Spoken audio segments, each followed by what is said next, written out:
Hello guys, আজকে আমরা তোমাদেরকে জানাবো যে পার্পল শেড হচ্ছে। এই পার্পল শেডকে তোমাদের বের করা উচিত নাকি উচিত না। আমার মতে তোমাদের আমি তিনটা গুণ বলি।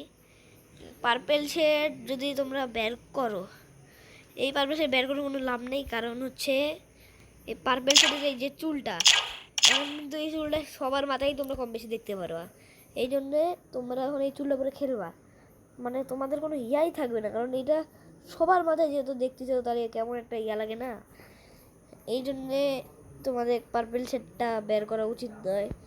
বন্ধ করতে চাইলে এই এগে এটা বের করতে পারে, এটা কিন্তু অনেক ওল্ড, এটা কিন্তু পারমানেন্ট পেয়ে যাও তাহলে এখানে গিয়ে।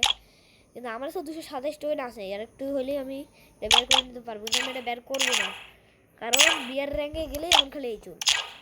মানে এখন বারমুডা ম্যাপের নাম হয়ে গেছে পার্পল শেড বা ম্যাপ। এই জন্য আমার মতে এটা বের করো না। আর যদি তোমাদের ডায়মন্ড একটু বেশিই থাকে, তোমরা যদি একটু রিচ হয়ে থাকো, তাহলে তোমরা বের করতে পারো।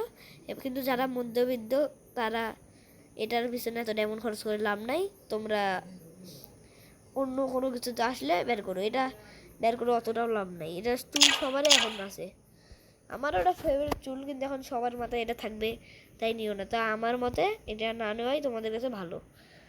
তাই তো আমার মত তোমরা এটা বের করো না। তো ওকে গাইস, ভালো থাকবে সবাই, আশা করি সবাই বিষয়টা বুঝতে পেরেছো। আসসালামু আলাইকুম।